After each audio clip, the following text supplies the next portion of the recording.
Hello বন্ধুরা, আপনাদের সবাইকে ওয়েলকাম জানাই আমাদের চ্যানেল আলিয়া রান্নাঘরে। আজ নিয়ে চলে এসেছি আপনাদের জন্য একটা দারুণ রেসিপি। আজ আপনাদের বানিয়ে দেখাবো কিভাবে সহজেই মুচমুচে আলুর পেঁয়াজি বানানো যায়। তাহলে চলুন শুরু করি। প্রথমে আমরা আলুর খোসাগুলো ছাড়িয়ে নিচ্ছি। এরপর একে একে আলুগুলো জিরি জিরি করে কেটে নেব। জিরি জিরি করে কেটে একটি পাত্রে রেখে দিয়েছি। খুব ভালোভাবে আলুগুলো ধুয়ে নিলাম। এরপরে আমরা পেঁয়াজ কাটবো। পেঁয়াজের খোসাগুলো ছাড়িয়ে পেঁয়াজগুলো জিরি জিরি করে কেটে নিচ্ছি। এরপর একটি পাত্রে রেখে দিলাম। যতটা পরিমাণ লাগবে ততটা নিয়ে নিলাম আলু এবং পেঁয়াজ। এরপরে আমরা গাজর, কাঁচা লঙ্কা, ধনেপাতা এগুলো কেটে নেব। গাজরগুলো কেটে নিচ্ছি। গাজরগুলো জিরি জিরি করে কাটবো। খেতে খুবই সুস্বাদু, আপনারাও কিন্তু বাড়িতে বানিয়ে দেখবেন। এরপর আমরা কাঁচা লঙ্কাগুলো কুচি কুচি করে কেটে নিচ্ছি। যে যতটা পরিমাণে ঝাল খাবেন ততটা দেবেন। আমরা যেমন ঝাল খাই ততটাই নিলাম। খুব স্বল্প পরিমাণে ধনেপাতা দেবেন। ধনেপাতাটাও কাটা হয়ে গেছে। এরপর আমরা সব একত্রে করে নিয়েছি। এরপর একটা পাত্র নিলাম, সেই পাত্রতে আমরা ম্যারিনেট করব।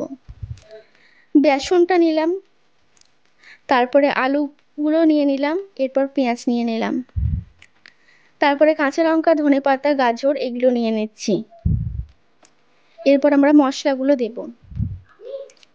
মশলাগুলো দিলাম। নুন প্রথমে দেব, 3-4 চামচ নুন লাগবে, আপনাদের পরিমাণ অনুযায়ী আপনারা দেবেন।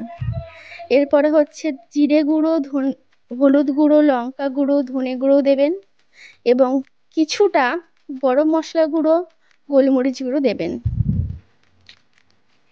এরপর সামান্য পরিমাণে একটু সাদা তেল নিয়ে এটিকে মাখিয়ে ম্যারিনেশন করে রাখতে হবে কিছুক্ষণের জন্য। এরপর একটু জল দরকার, তাই একটু জল নিলাম। এই যে মাখাচ্ছি, মাখিয়ে কিছুক্ষণ রেখে দেব আমরা। 5 মিনিটের মতো রেখে দিয়েছি। তাহলে চলুন এবার পেঁয়াজিগুলো ভেজে নিই। গ্যাসটা অন করে নিই। তারপরে একটা কড়াই বসিয়ে দিলাম। সেই কড়াইয়ে রিফাইন্ড তেল ঢেলে দিলাম। পরিমাণ মতো ঢেলে নেবেন। এরপরে আমরা একে একে পেঁয়াজিগুলো ছেড়ে দেব। যে যেমন শেপ দিতে পারেন। আমি একটু সিম্পল শেপেই দিলাম। তারপরে একে একে ছেড়ে দিচ্ছি পেঁয়াজিগুলো। যতক্ষণ না বাদামি রং হবে ততক্ষণ আপনারা উল্টাবেন না। উল্টো পিঠটা হয়ে গেলে উল্টে নেব এবার আমরা।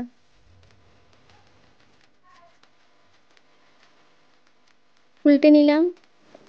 এরপর সবগুলো আমরা ভেজে নিই, তারপর আপনাদের দেখাবো।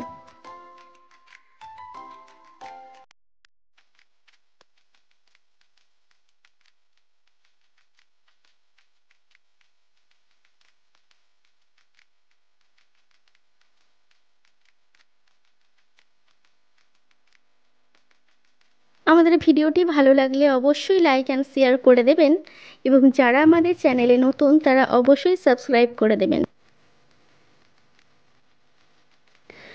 সবগুলো পেঁয়াজি আমাদের ভাজা হয়ে গেছে। এবার আমরা পাত্রে তুলে নিলাম। দেখুন, দেখতে কিন্তু খুবই সুন্দর হয়েছে, খেতেও কিন্তু খুব সুস্বাদু। আপনারা অবশ্যই বাড়িতে বানিয়ে দেখবেন। দেখুন ভেতরটা কিন্তু অত কাঁচা কাঁচা নেই, ভালোভাবে রান্না করে